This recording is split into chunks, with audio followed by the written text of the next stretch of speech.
நிஜமாவா மேடம்? ஆமா தனா, இப்பதான் ஃபைனல் லிஸ்ட் வந்தது. உடனே உன்கிட்ட சொல்லணுங்கிறதுக்காக தான் நேர்ல வந்தேன். ரொம்ப சந்தோஷமா இருக்கு மேடம். இப்படி ஒரு வாய்ப்புக்காக தான் தனா காத்துட்டு இருந்தா.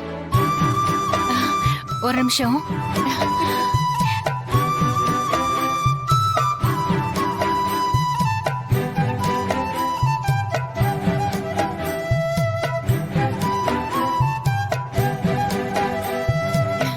தனா, காட்டு.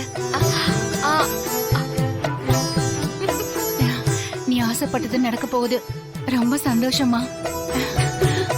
கங்க்ராட்ஸ் தானா. தேங்க்யூ மாயா.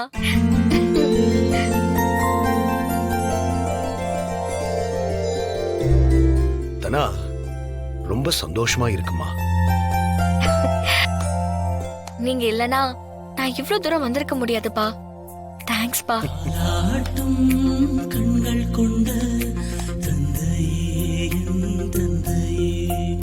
தலைகோரும் தனா, இன்னும் நல்லா பிராக்டிஸ் பண்ணணும். கொஞ்ச நாள் தான் இருக்கு. தினம் பிராக்டிஸ் பண்ணாலே போதும். கண்டிப்பா என் பொண்ணு ஜெயிச்சிருவா. எனக்கு நம்பிக்கை இருக்கு. நீங்க என் கூட இருக்கிற தைரியம் ஒண்ணு போதும்பா. நான் ஜெயிச்சிருவேன்ப்பா. நீ ஜெயிக்கணுமா? இந்த ஊருக்கே நீ ஒரு முன்னுதாரணமா இருக்கணும். கண்டிப்பாப்பா. நீ இந்த போட்டியில ஜெயிச்சு வந்து என்ன கேட்டாலும் அப்பா உனக்காக செய்வேன்.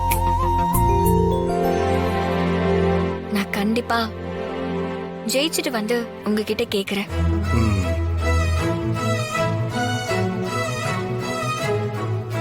இந்த குட் நியூஸ சொல்லிட்டு போலான்னு தான் வந்தேன். சரிங்க, அப்ப நான் கிளம்புறேன். சாப்பிட்டு போலாமே.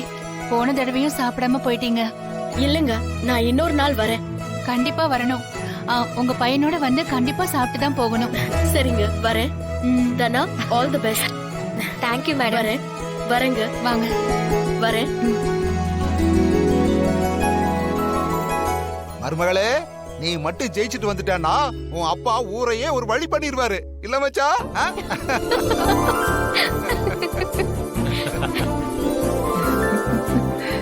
ஆமா, அன்னைக்கு பாருங்க, ஊரே கொண்டாட்டமா இருக்கும்.